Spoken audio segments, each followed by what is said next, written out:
Assalamualaikum warahmatullahi wabarakatuh. Halo semua, kami dari Kelompok 7 ingin mempresentasikan proyek kami, proyek game yang berjudul Fall Game. Pada video ini kami akan menampilkan demo program, kemudian dilanjutkan dengan fitur-fiturnya dijelaskan, lalu kelebihan dan kekurangan game yang telah kami buat. Presentasi ini akan dibawakan secara bergantian oleh seluruh anggota kelompok dengan proporsi yang seimbang. Perkenalkan, nama saya Halid Alafiza dengan NPM 2517051021 dari Ilkom A. Saya Megana Dula Azara dengan NPM 2517051013. Saya Nofrian Guseta Adusutra NPM 2517051031. Saya Juli Andini dengan NPM 2517051013. Pada bagian pertama ini saya akan mendemokan secara langsung hasil dari proyek kami yang bernama Fall Game agar teman-teman dapat memahami alur permainan secara nyata. Baiklah, di sini saya akan menjalankan programnya.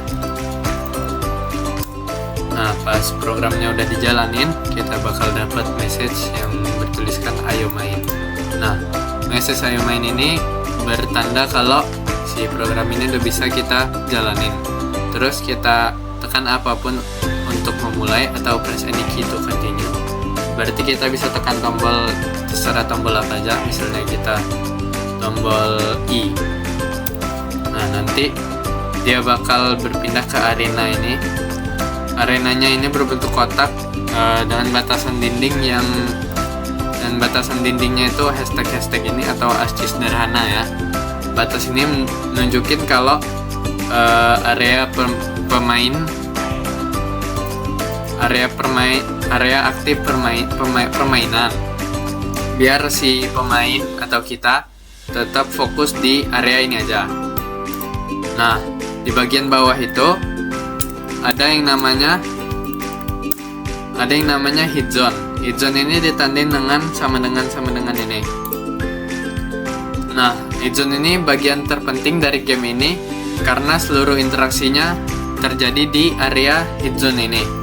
Nah, kalau dari atas arena ini, dia nanti bakal keluar bola atau not O ini yang ditampilkan. Nanti dia bakal jatuh ke bawah kayak gini. Nah, ini posisi horizontal terus bolanya itu bakal munculnya random. Nah, kenapa random? Biar pemainnya nggak susah nebaknya ya. Masa game keempat.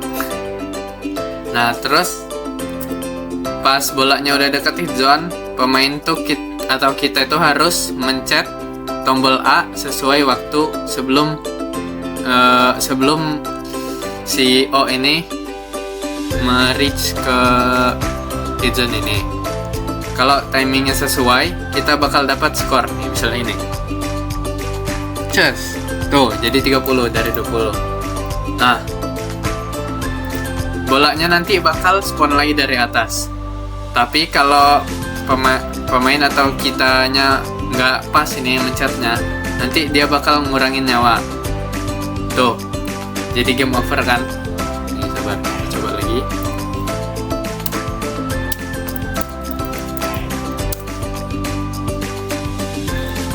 Nah, ini tuh, kalau kita nggak pencet, nyawanya bakal kurang. Kalau kita pencet, dia bakal nambah skor 10. Nah, apa yang terjadi kalau nyawa kita habis gitu? Nih, nyawanya kurang lagi. Boom. Nah, kalau nyawa kita habis, dia bakal ngasih message yaitu game over. Terus kita bakal diliatin skor kita berapa tadi. Skor saya 10. Terus dia bakal ngasih kata-kata motivasi lah untuk kita. Kalau ini kan saya cuma 10 nih, dia bakal kasih kata-kata coba lagi. Nah, dari demo ini kelihatan kalau permainan ini sangat mengandalkan fokus sama ini ya, sama tepatan waktu. Kayak tepatan waktu kita mencet tombol tadi. Meskipun kontrolnya ini lumayan sederhana lah. Di sini saya akan menjelaskan tentang tujuan dan kontrol game. Tujuan utama dari game Fall Game ini adalah mengumpulkan skor hingga 100 poin dengan cara memukul bola yang jatuh menggunakan timing yang tepat. Selain itu, pemain juga harus menjaga agar nyawa tidak habis. Pemain memiliki total 3 nyawa di awal permainan. Untuk kontrol game, yaitu tombol A digunakan untuk memukul bola dan tombol Q digunakan untuk keluar dari permainan. Kontrol ini dibuat sederhana agar game mudah dimainkan oleh siapa saja. Mekanisme permainan. Nah, pada bagian ini saya akan menjelaskan fitur game dari sisi mekanisme permainan. Fall Game ini dirancang dengan konsep permainan sederhana, yaitu pemain hanya berinteraksi dengan objek yang jatuh dari atas ke bawah. Bola jatuh secara vertikal dari posisi horizontal yang selalu berubah, sehingga pemain harus terus memperhatikan layar. Keberadaan hit zone menjadi pusat dari mekanisme permainan ini. Main tidak bisa menekan tombol secara sembarangan karena hanya bola yang berada di sekitar hit zone yang dapat dipukul. Dengan sistem ini, game melatih ketelitian pemain dalam memperkirakan jarak dan waktu. Meskipun tidak menggunakan banyak tombol, pemain tetap dituntut untuk fokus dan memiliki refleks yang baik. Fitur skor dan nyawa. Nah, fitur skor dan nyawa yang ada di dalam Fall Game ini otomatis menambah skor sebesar 10 poin. Skor ini ditampilkan secara langsung di layar, sehingga pemain dapat mengetahui progres permainan secara real time. Skor maksimum dalam game ini adalah 100 poin. Ketika skor mencapai nilai tersebut, permainan akan langsung berakhir sebagai tanda kemenangan pemain. Selain skor, terdapat juga sistem nyawa. Pemain memulai permainan dengan 3 nyawa. Jika pemain gagal memukul bola dan bola melewati hit zone, 1 nyawa akan dikurangi. Sistem nyawa ini berfungsi untuk membatasi kesalahan pemain dan membuat permainan terasa lebih menantang, karena pemain tidak bisa terus-menerus melakukan kesalahan. Fitur peningkatan kesulitan dan game over. Seiring bertambahnya skor pemain, tingkat kesulitan permainan juga akan semakin meningkat. Hal ini ditandai dengan bertambahnya jumlah bola yang muncul di layar, mulai dari 1 bola hingga maksimal 4 bola. Selain itu, kecepatan jatuh bola juga meningkat secara bertahap. Kondisi ini memaksa pemain untuk bereaksi lebih cepat dibandingkan di awal permainan. Permainan akan berakhir jika nyawa pemain habis atau skor telah mencapai 100 poin. Saat game berakhir, layar akan menampilkan tulisan game over, skor akhir, serta pesan evaluasi yang disesuaikan dengan pencapaian pemain. Fitur ini memberikan penutup yang jelas, sekaligus umpan balik kepada pemain mengenai performa mereka selama bermain. Nah, di sini saya akan menjelaskan tentang peningkatan kesulitan dan kondisi game over pada Fall Game. Dalam game ini, tingkat kesulitan meningkat secara bertahap seiring bertambahnya skor pemain. Nah, di awal permainan kan ada bola yang akan muncul masih sedikit dan kecepatannya relatif lambat lah. Nah, sehingga pemain bisa beradaptasi terlebih dahulu. Nah, namun semakin tinggi skor yang dicapai, kecepatan akan makin meningkat dan jumlah bola yang muncul juga akan semakin banyak. Nah, kondisi ini membuat pemain harus lebih fokus dan memiliki refleks yang lebih cepat. Nah, game akan berakhir jika nyawa pemain habis atau jika skor telah mencapai 100 poin. Nah, saat permainan ini berakhir, Layar akan menampilkan tulisan game over, skor akhir pemain, serta pesan evaluasi berdasarkan hasil permainan. Nah, seperti atau kata-kata coba lagi, sedikit lagi, atau yeay kamu hebat.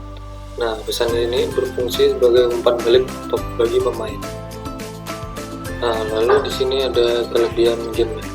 Yang pertama, kelebihan dari sisi pemrograman. Nah, di bagian ini saya akan menjelaskan beberapa kelebihan game full game, khususnya dari sisi pemrograman.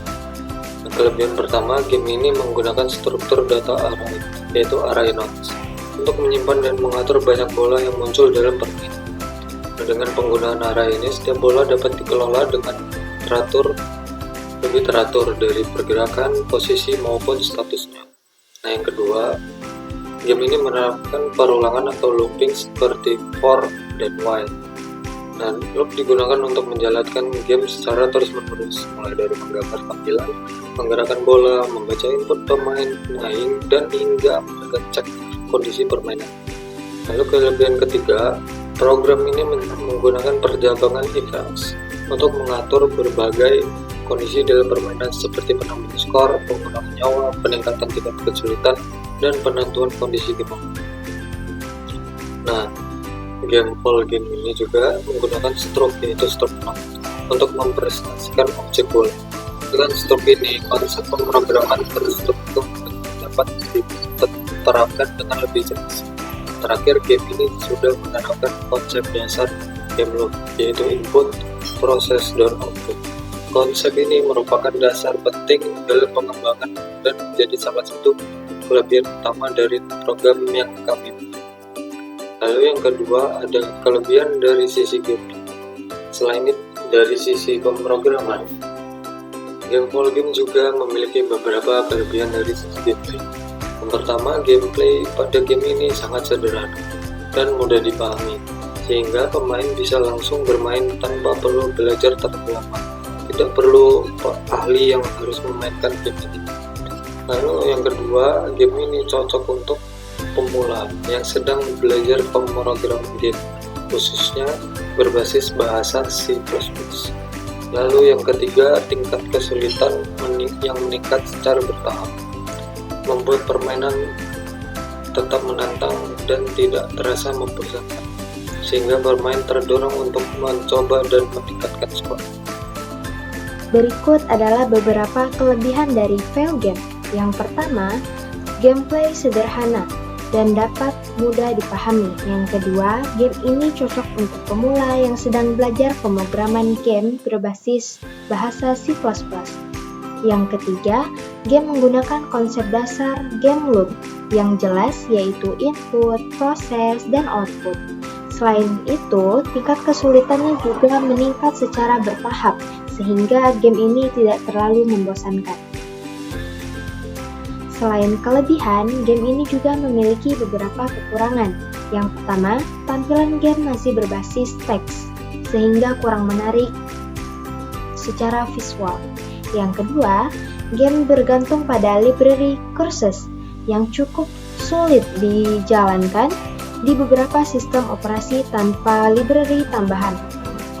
Yang ketiga, kontrol game masih terbatas dan belum tersedia fitur lanjutan seperti level, menu restart, dan efek suara.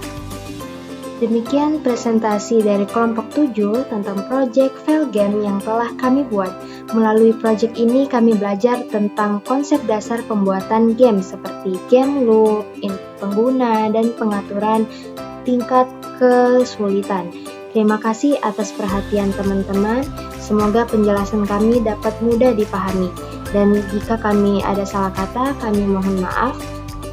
Kami akhiri. Wassalamualaikum warahmatullahi wabarakatuh.